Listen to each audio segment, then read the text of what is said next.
யாரும் விடக்கூடாது. உள்ள போமா. ஓ என்னம்மா, என்ன இருக்கா? ஏன் அழற?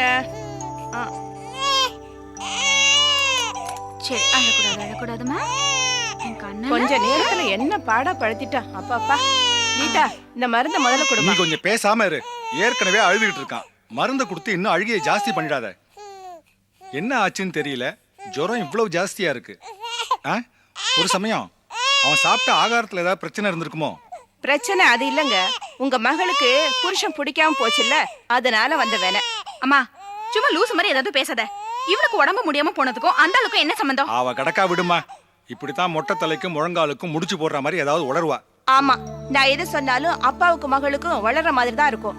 ஏங்க நீங்களும் அவ கூட சேர்ந்துகிட்டு புரியாம பேசுறீங்களே. ஆமா, நீ ரொம்ப விவரமா பேசுறதா உனக்கு நினைப்பா. தினம் நம்ம மாப்பிள்ளை நெஞ்சிலேயே படுத்து தூங்குவான். இத்தனை நாளா அப்பா முகத்தை பார்க்காத ஏக்கம் அவனுக்கு இருக்காதா? பிள்ளை வாயை திறந்தா சொல்லுவான். அதுதாங்க அடிக்கடி காய்ச்சல் அது இதுன்னு வந்துகிட்டே இருக்குது. நம்ம மாதிரி பெரியவங்களுக்கு தான் தப்பு பண்ணினா தண்டிக்கணுங்கிற வெறியெல்லாம் வரும். பாவம் குழந்தைக்கு பாசத்தை தவிர வேற என்னங்க தெரியும்? ஏமா என்னமோ நான் புருஷன் மேல பாசமே இல்லாம வீட்டை விட்டு துரத்துட்ட மாதிரி பேசுறேன். அந்த ஆள் பண்ண தப்புக்கு சும்மா அதையே சொல்லிட்டு இருக்காத கீதா. உனக்கு வேணா புருஷன் வேணாம், உன் பிள்ளைக்கு அப்பா வேணும். நாளைக்கே மாப்பிள்ளை வந்து என் பிள்ளை எனக்கு வேணும்னு கேட்டா என்ன செய்வ? அவ்வளவு தைரியம் வந்துடுச்சு அவனுக்கு. நடுத்தெருவிலே நிக்க வச்சு உதைப்பேன். அவன் பண்ண அயோக்கியத்தனத்துக்கு உரிமை ஒரு கேடா? இத பாருங்க, பொண்ணை பத்த தகப்பனே எரியற நெருப்புற என்ன ஊத்துற மாதிரி அவளை தூண்டி விடாதீங்க. நாளைக்கு நமக்கு அப்புறம் அவளை பாத்துக்கிறதுக்கு யாரு இருக்கா?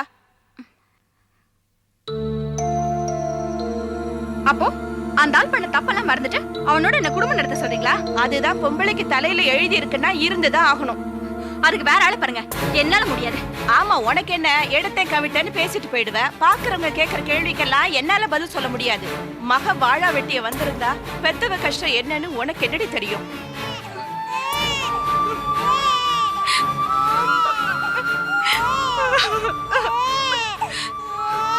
நான் இங்க இருக்கிறது உங்களுக்கு கஷ்டமா தான் சொல்லிடுங்க. நான் இப்பவே வெளியே போயிடுறேன். என்னால வீணா உங்களுக்கு கஷ்டம் வேண்டாம். அட அறிவு கெட்டவளே, கொஞ்சமாவது அறிவு இருக்காடி உனக்கு? ஏண்டி இவளை அழவிடுற? நீ அழாதம்மா, இது உன் வீடு. இதை விட்டு நீ ஏன் போகணும்? அப்பா முடிவா சொல்றேன், நான் இந்த வீட்டுல இருக்கணும்னா அந்த ஆள் பத்தி எந்த பேச்சு பேசக்கூடாது சொல்லிடுங்க. நான் சொல்றது இப்போ உங்களுக்கு புரியாது. எனக்கு எல்லாம் புரியுது. எதுவுமே புரியாம இல்ல. அந்த பைய இளங்கோ பண்ணிருக்கிறது சாதாரண தப்பா? அவன் பண்ண துரோகத்துக்கு கீதாவுக்கு நாம என்ன சமாதானம் சொல்ல போறோம்? நான் மட்டும் மாப்பிள்ளை செஞ்சது சரின்னா சொல்றேன். ஒரு மனுஷன் தப்பு செஞ்சா திருந்த மாட்டானா? இத பாரு, இந்த விஷயத்துல கீதா என்ன முடிவு பண்ணிருக்கிறாளோ அதைத்தான் நாம நிறைவேற்றணும். அவளுக்கு எதிரா பேசி அவ மனசை சங்கடப்படுத்திடாத சொல்லிட்டேன். என்னமோ பண்ணுங்க. சேவியர் சார், டிராவல்ஸுக்கு போ. வீக்கெண்ட்ல இருந்து யாராவது வந்தாங்கன்னா இந்த செக்கை கொடுத்துரு. சரி சார்.